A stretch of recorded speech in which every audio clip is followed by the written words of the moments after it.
Remember this way back 80s throwback?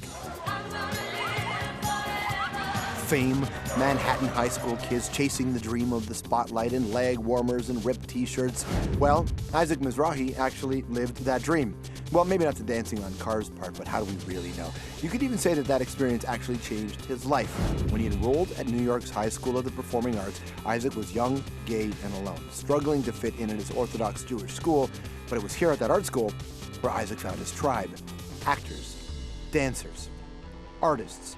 And for Isaac, it got better. He started designing his own clothes inspired by the classic style of old Hollywood, and by his early 20s was fashion's golden boy. But Isaac's reach extends beyond the runway. He's hosted his own talk shows, Madonna, Isaac appeared in films, New York as a symphony in green, and was the subject of an award-winning doc. And he fended off the critics when he got all touchy-feely with Scarlett Johansson. Because here's the thing, Isaac, who's got a new collection called Isaac Mizrahi Live, is not one to steer clear of controversy. Style makes you feel great because it takes your mind off the fact that you're going to die.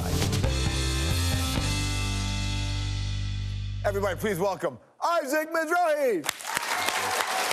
Hi, George. How are you? Hey, man. How are you, George? Thank you. Nice to see you. Hey, I was worried about my shoes. But I see you're not, you know. No, I'm you're not a pretty casual guy. Are these the ones? They're very articulate. Yeah, and also these are the ones at the toe. Right. It's connected to the shoe, so it's more of a slip-on, right? That's right. It's a slip-on, and it makes your foot very flexible. Right.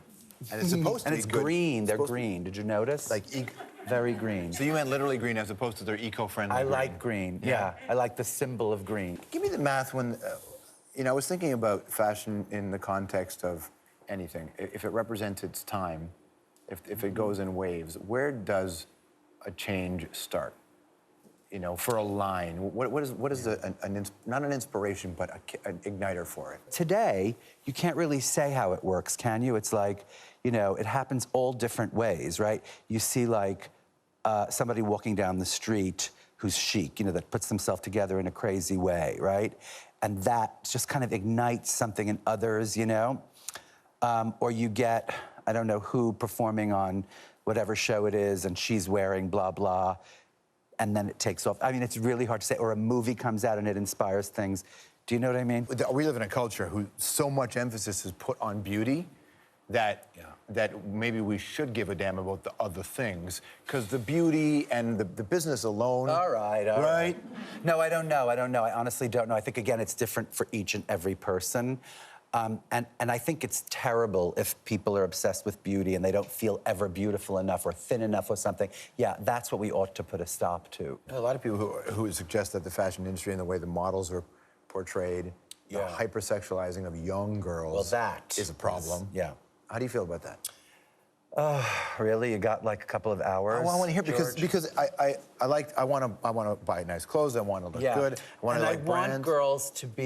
I want girls to have the proper kind of sexual development, And what that is, of course, again, is girl by girl by girl. But it's like our daughters. It's like, oh no, she's going to have sex. Yeah, she's going to have sex, and we have to allow her to do that in the same way that we kind of encourage boys to do it. You know what I mean? It's like we have to do that because they're people too. You know what I mean? Yeah, they're people too. But that's all that you're right is in context. It's in context. On just a picture, right? There's no context to an ad campaign with. Oh well, that's just gratuitous and terrible. Yeah. And what's the line? When people get too thin and when they look like drug addicts and when they encourage that sort of thing. Doesn't go. No, it doesn't. Not for me. I mean, maybe it sells, but not in my book. I don't think that's right at all. Let's go back to a campaign that you had. Take a look at this with this particular actress when she was young. Oh yeah, Natalie Portman, I bet. Yeah. Yes. How little she is, eh? She was so little. She was 14. Yeah. 14 years old in there, She was 14. And I think when we worked on that, I went out of my way to sort of take care of that little girl, And also her parents were so protective of her on that set, Overly protective and sort of annoying after all. I was like, come on, we're not gonna, right? We're just gonna try to get the shot, right? But I understand the concern for that, But that's exactly what I'm talking about, girl by girl by girl. She was ready to do that. So it wasn't a question of whether or not it was depraved to use a 14-year-old, because in that context, it wasn't, you know?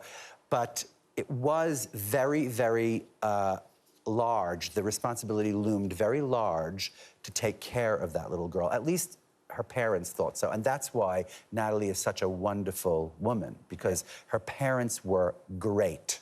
Her parents are great people. I don't know where you are. Natalie's parents, you're great. Seriously. And she's a doll, you know? Yeah. I've been hearing the conversation about if people want affordable clothes, they have to be made in an affordable setting. And I thought, no, they're still not.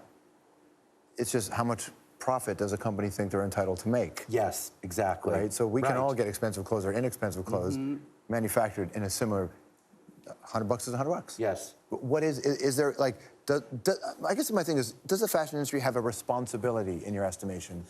I think they do. And more they're realizing that they have a responsibility. And so you guys, like, you're out there talking to people about it? Yes, we're trying our best. You know, we're trying our best to use sustainable materials, and we're trying our best to be in areas of the world that are humane and sustainable, you know? I was thinking about you sincerely watching the, I think it was the State of the Union in 2010, and the FLOTUS. Michelle Obama was wearing your dress. That's right. And I was thinking, the president's wife, the first lady of the United States, is wearing your dress. You can't get married in that state. I know. Right? And I thought, you must have been aware of that. I was. But you know, now you can. Yeah, now you can. Yeah. And he did that, right? So it's a bit of trust, and, you know, I trust you, you trust me, I trust you, you trust me. Yes. Right. And of course, like, no matter what their politics, she's a beautiful woman, and she's a wonderful woman. But you weren't into getting married, but then the moment you could, you did? Well, I never thought it was, of course, as being a gay person, when you grow up, you go, okay, we're not getting married, that's just a given. So the day they made it legal, we're like, hooray, we're getting married. And then we got married just as this kind of like political, I don't know why we got married. I really don't know why. It was like, because we stand for something, and like we want to make, you know, somebody happy, like someone on liberal, like Rachel Maddow. We want to make Rachel Maddow happy, so we got married, right? Always the right reason to get married, by the way. Always, to please Rachel Maddow, you do anything, right? But what I'm saying is, like, we did it to stand for something and to be a part of a culture that could do something finally, right? But then it was magic. It was the most amazing, beautiful thing. Like, I didn't expect it, and it was great. Like, really, so great. Was it your mother, or was it back, not this guy, but you had a boyfriend who your mothers met, and it was weird, and one mother couldn't understand the gay lifestyle? Yes. Right? Well, yeah, because so my mother, who was kind of like finally like into it, you know, she's like, all right, we'll have a gay son, I'm gonna figure it out. And she said to him, well, this is a particularly funny sort of New York Jewish thing to say. We were at dinner, and she said, oh, you know, don't worry, they have a great lifestyle, darling. They eat out, they see shows. They eat out, they see shows, like, you know, that'll go on my tombstone. They ate out, they saw shows. Because that is basically what everybody likes to do more than anything, right? But what a way for someone to accept it. That was her way of wrapping her head around it. That was her way of going, you know what, they have a really good life. They eat out, they see shows, exactly. Stick around, more with Isaac right after this.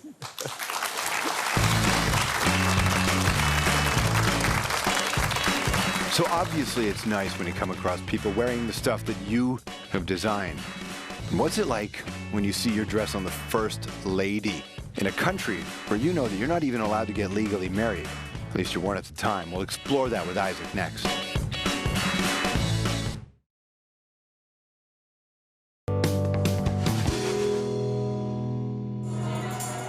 Do you think you're talented? You swine, you coward, you cad!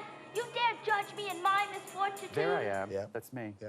Look at that. How did you know? That's crazy that you found that clip, George. Fame. You're stalking me. Fame.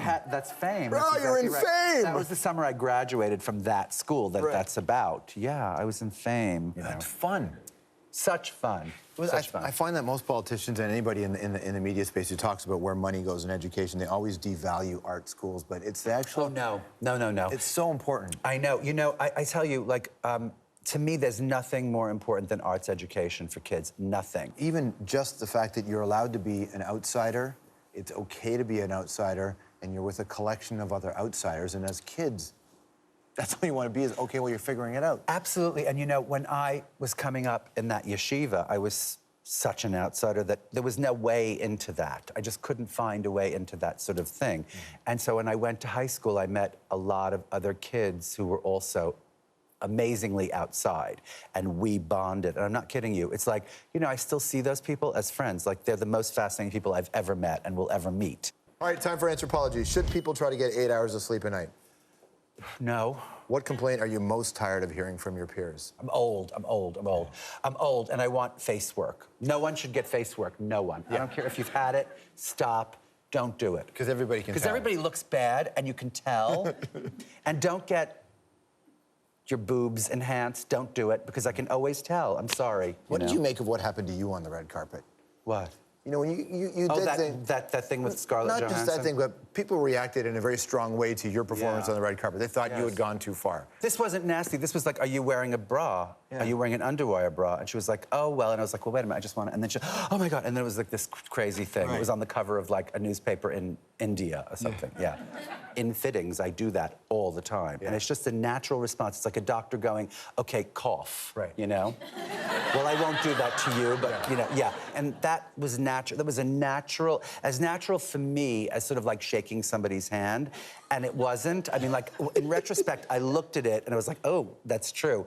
And when it happened, I was so scared. I was so scared. And I didn't go like, hey, wait a minute. I was just shaking her hand. I didn't say anything. I was like, okay, I'm not going to say anything. Maybe it'll go away, you know? And like, I don't know. I just thought it was just a strange, weird confluence of It's a good answer, mistakes. What a pleasure, man. Thank you so much. Thank you. I appreciate it. Isaac Mizrahi live. Really good class. We'll be right back. I love these songs. I love these songs.